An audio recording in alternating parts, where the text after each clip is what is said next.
Halo sobat semua, selamat datang kembali di channel novel kita. Sebelum kita lanjutkan ceritanya ini, ayo jangan lupa subscribe, like, komen, share, dan nyalakan lonceng notifikasinya agar mendapatkan notifikasi video terbaru ketika Mimin upload videonya.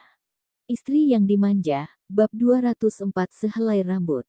Lucy Sen mendengar kata-kata itu dan berkata, "Kalau begitu pergi istirahat saja dulu." "Baiklah." Amanda bangkit dan memasuki ruangan.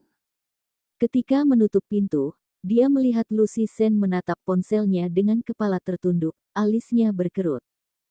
Mungkin Lucy Sen membaca komentar di internet. Menutup pintu, dia satu-satunya orang di ruangan itu. Amanda menyandar ke pintu dan meluncur ke lantai, air mata mengalir tanpa sadar.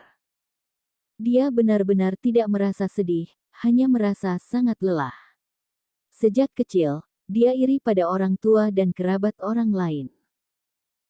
Setelah memasuki akademi film, dia mulai menulis naskah dan mulai menghasilkan uang untuk menghidupi dirinya sendiri. Mulai saat itu dia tidak terlalu iri dengan orang lain lagi. Tidak begitu sulit untuk hidup sendirian.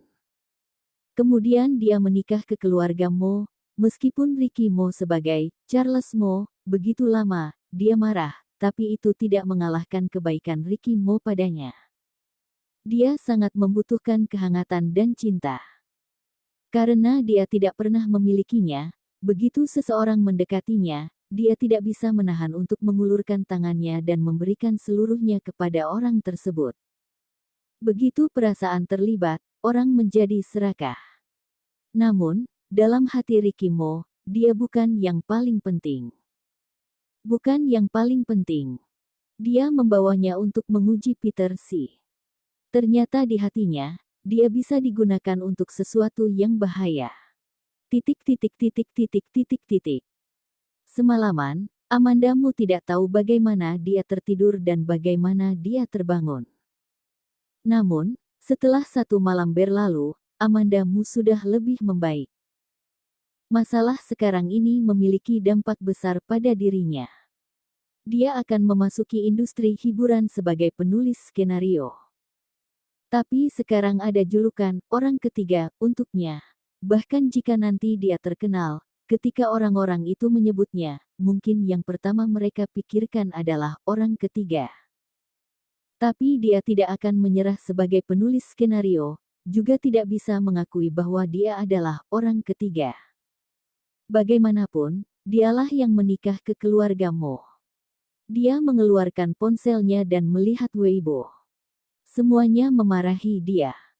Meskipun dia telah menyiapkan hatinya, ketika dia melihat begitu banyak kritikan, dia masih merasa terikat. "Amanda, bangun untuk sarapan." Suara Lucy Sen terdengar dari luar, nadanya sedikit berhati-hati. Amanda mematikan ponsel, mengenakan sendalnya dan berjalan keluar. "Ayo." Dia membuka pintu dan melihat Lucy Sen berdiri di pintu dengan wajah kusam. Amanda tersenyum padanya. "Ayo pergi sarapan." "Oh." Lucy Sen mengikutinya. Dia bingung melihat Amanda kemarin, dia cukup khawatir, memikirkan bagaimana harus menghibur Amanda hari ini. Pada akhirnya, Amanda seperti orang yang baik-baik saja, keluar begitu saja. Duduk di meja makan. Amanda memotongnya dan berkata, "Aku akan pergi ke rumah keluargamu nanti." "Apa yang kamu lakukan ke rumah keluargamu?" Lucy Sen terpana, dia meletakkan sumpitnya dan menatapnya. "Surat nikah itu pasti berkaitan dengan Siskamu. Aku dan Ricky Mo tidak tahu tentang itu, keluargamu pasti tahu sesuatu." Setelah Amanda selesai berbicara, dia minum seteguk susu terakhir di gelas, kemudian berdiri dan berkata, "Kalau kamu ada urusan, kamu pergi saja, aku bisa ke sana sendiri." Tapi, Lucy Sen masih merasa khawatir. Yang hitam tidak bisa dikatakan putih. Amanda tersenyum sedikit. Ini akan berlalu. Dia masih belum jelas tentang Ricky Mo, tapi yang paling penting saat ini adalah menyelesaikan masalah yang berada di depannya terlebih dahulu. Titik titik titik titik titik titik. Ketika Amanda Mu meninggalkan rumah Lucy Sen, ia memakai pakaian Lucy Sen. Dia juga memakai kacamata hitam dan masker.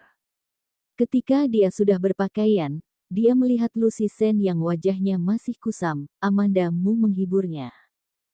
Ini bisa dianggap sebagai menikmati imbalan setelah terkenal. Berjalan ke pintu, Amanda Mu melihat Donnie. Nona muda. Rambut Donnie sedikit berantakan, dia seperti tidak tidur nyenyak. Amanda Mu mengerutkan kening dan bertanya, "Mengapa kamu ada di sini?" "Tuan muda meminta saya untuk menunggumu di sini. Jika nona muda mau pergi ke suatu tempat, saya yang akan mengantarmu." Donnie sedikit mengangguk, nadanya selalu sopan. Amanda Mu terdiam, dia tidak berbicara sebentar. Pria Rikimo itu terkadang terlalu pintar sampai membuatnya takut. Dia bahkan tahu dia akan pergi ke rumah keluargamu. Kalau begitu maaf merepotkanmu. Situasi saat ini sangat jarang, ada Donnie yang mengantarnya dapat mengurangi banyak masalah.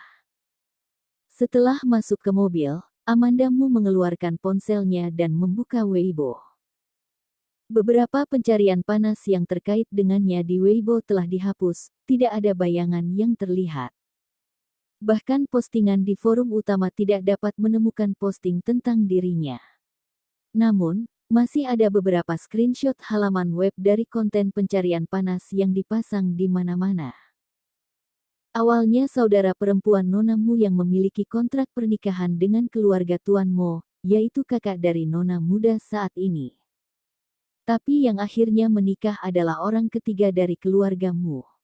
Katanya orang ketiga dari keluargamu itu jelek dan bodoh. Siapa yang tahu? Mungkin orang kaya punya selera yang berbeda. Mungkin juga kedua saudari itu sedang merebut tuanmu. Yang penting, dua saudara perempuan dari keluargamu itu bukan sesuatu yang bagus. Amanda Mu membaca beberapa komentar, tetapi ketika dia melihatnya, dia merasa marah. Tetapi setelah membacanya, dia menghibur dirinya bahwa itu mereka bukan siapa-siapa, kemudian dia merasa sedikit lebih baik. Pada saat ini, dering ponsel terdengar di dalam mobil. Ini bukan ponsel Amanda Mu, tapi milik Donnie. Donnie menjawab telepon dan memandang Amanda Mu dari kaca. Panggilan itu dari Rikimo. Tidak tidur semalaman, suaranya serak. Amanda Mu di dalam mobil. Donnie menjawab, "Iya. Aku sudah mengatur pengawal ke sana.